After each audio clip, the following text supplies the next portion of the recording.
नाम निशा गुप्ता है फ्रेंड्स, और जयपुर से बिलोंग करती हूँ।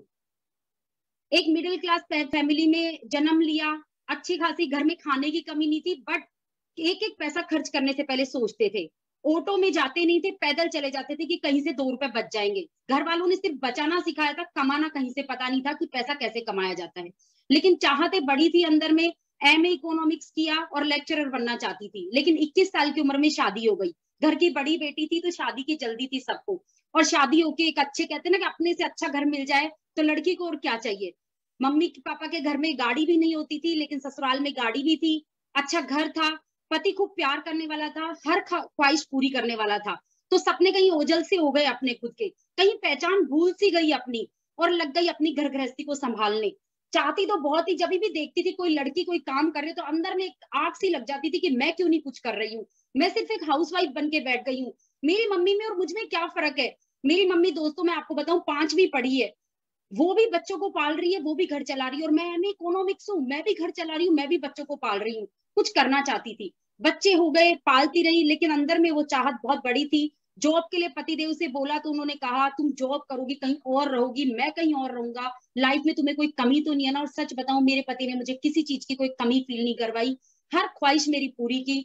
और मैं बस फिर से ये सोच के लग गई अपनी गृहस्थी में कि कहीं मेरे बच्चे डिस्टर्ब हो जाएंगे, कहीं मेरे पति अवॉइड हो जाएंगे, और ठीक है ना, लाइफ तो ठीक चली रही है, अपनी पहचान की क्या जरूरत है, भूल जाते कोई बात नहीं। और यही सोच के जिंदगी दोस्तों गुजर रही थी। और फिर अचानक मन में फिर कभी कभी एक टीस सी उठती थी कि मुझे कुछ करना है, क्या मैं ये बच्चे ही पालती रहूंगी, बस यही करती रहूंगी, बच्चे भी एक दिन अपने अपने में इन्वॉल्व हो जाएंगे। फिर मन में आया कि क्यों ना मैं पार्लर का कोर्स कर लूं, और घर में रह के ये काम तो क्या है, मैं बच्चे भी संभालूंगी, घर से भी कर सकती हूँ मैं ये, मुझे बाहर जाने की भी जरूरत नहीं पड़ेगी। और मैंने मेरे पतिदेव से बात की तो उन्होंने कहा ठीक है, तुम ये कर लो, तुम्हारी जो ख्वाहिश है तुम करो, कभी तुम्हें रोका नहीं। मैंने कहा ठीक है। और फिर मैंने पार्लर का कोर्स किया और मैं घर में ही अपना काम करने लगी। लेकिन फिर कभी कभी, कभी तो अच्छा लगता था, कभी कभी फिर लगता था कि मैं जितनी मेहनत करती हूँ ना, जितना मैं अच्छे से काम करती हूँ ना, उतना मुझे रिवार्ड नहीं मिल रहा। मेरी जैसी लड़की 1 लाख के लिए बनी है, मैं 25-30 हजार में नहीं, इसी में क्या मैं जिंदगी थोड़ी गुजार दूंगी। और इस उधेड़ बुन में बहुत ज्यादा चल रही थी। कहते हैं ना, जब चाहते आपकी परवान पर होती है तो पूरी कायनात लग जाती है उससे आपको मिलवाने के लिए। और बस इसी उधेड़ बुन में थी। एक दिन इवनिंग वॉक कर रही थी अपने पति के साथ में, रात में खाना खा के, बताया ना, खूब अच्छे रिलेशन हमारे हैं, खूब ख्वाहिश मेरे पति ने पूरी की है। और घूम रही थी एक दिन तो उन्होंने कहा कि मेरे साथ रह के तुम्हारी कोई ख्वाहिश अधूरी तो नहीं रही। तो मैंने कहा नहीं, आपने मेरी सारी ख्वाहिशें पूरी की है, मुझे पता है कि आप दुनिया के सबसे अच्छे हस्बैंड हो, लेकिन पता है मेरी एक ख्वाहिश अभी अधूरी है। उन्होंने कहा क्या? कि मैं अपने नाम का ना 1 लाख रुपए कमाना चाहती हूँ, अपने नाम का, मेरी मेहनत का, खुद के पैशन से, खुद के काम करके। तो उन्होंने कहा इसके लिए मैं क्या कर सकता हूँ। मैंने कहा अगर मेरा सैलून आप बाहर खुलवा दो ना, अभी मैं घर में काम करती हूँ, तो शायद मैं 1 लाख रुपए कमा लूंगी बहुत अच्छे से, इतनी काबिलियत मेरे अंदर है। और उन्होंने मेरे लिए 25 लाख रुपए की शॉप खरीद दी, और उन्होंने कहा कि ठीक है, तुम्हारी ये ख्वाहिश मैं अधूरी नहीं रखना चाहता, जब इतनी ख्वाहिशें तुम कहती हो सारी पूरी की है। और मैंने शॉप भी खरीद ली। और उसके बाद मैं इतनी घबरा गई कि नहीं, मुझे बाहर सैलून नहीं खोलना, बहुत ज्यादा कंपटीशन है, और इसके साथ में पड़ोस में कोई सैलून खुल गया तो क्या होगा, और उसके साथ मेरे बच्चे अवॉइड हो जाएंगे। क्योंकि जैसा अभी बोला, संगीता जी भी एक ब्यूटिशियन है, और उन्होंने बताया कि त्योहार नहीं होते हमारे, त्योहारों पे हम ज्यादा बिजी हो जाते हैं। शादी में खुद को जाना हो ना तो दुल्हन ही तैयार करनी पड़ती है, खुद का जाना मिस हो जाता है, या कुछ मिनटों के लिए जाते हैं। कब तक आखिर मैं ये जिंदगी जीती।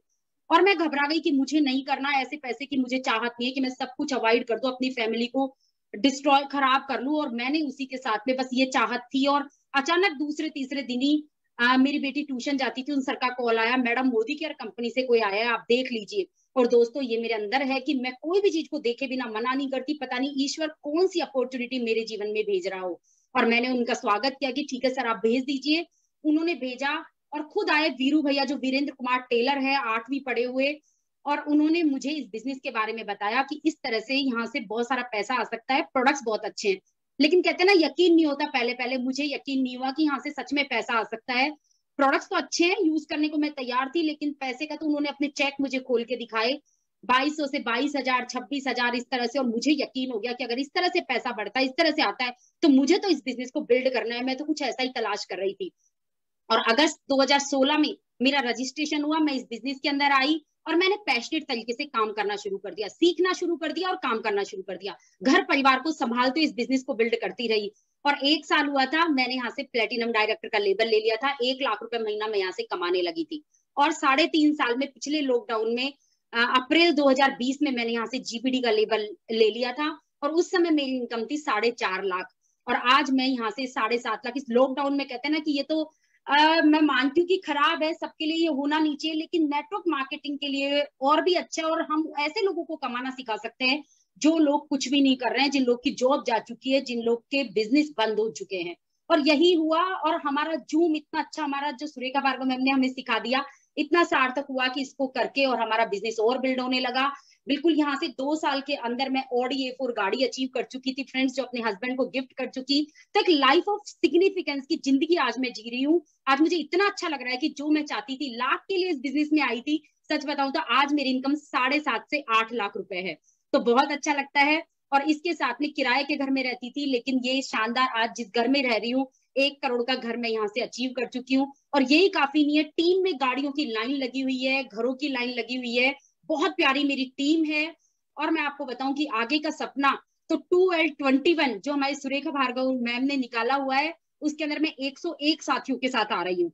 और इसके साथ में इस साल जो मैं पैसा कमाऊंगी, पिछले साल जो मैंने फाइनेंशियल ईयर में जो पैसा कमाया, जो कि क्या था, पूरा लॉकडाउन वाला पीरियड है ना, जिसमें हम कहीं भी नहीं निकले, नहीं, लोगों की कोई इनकम नहीं हुई, उसके अंदर मैंने 70 लाख रुपए कमाए हैं। और इस साल का जो फाइनेंशियल ईयर ये चालू हो चुका है, इसके अंदर मैं 1.5 करोड़ रुपए कमाने जा रही हूँ। तो ये बहुत बड़ी चीज है। और बस सबको मिलकर के आर्थिक आजादी दिलवानी है। इतना अच्छा लगता है मुझे बिजनेस, लोगों से बात करना, मिलना, उनके सपने जगाना और उनके सपनों को पूरा करने के लिए ताकत लगाना। और फ्रेंड्स, जैसा कि चैलेंज चैलेंज तो आएंगे ही आएंगे। चैलेंज उसकी जिंदगी में नहीं आते दोस्तों जो कुछ करता नहीं है, जो घर में बनाया खाया और सो गया, तो उसकी जिंदगी में क्या चैलेंज आएंगे?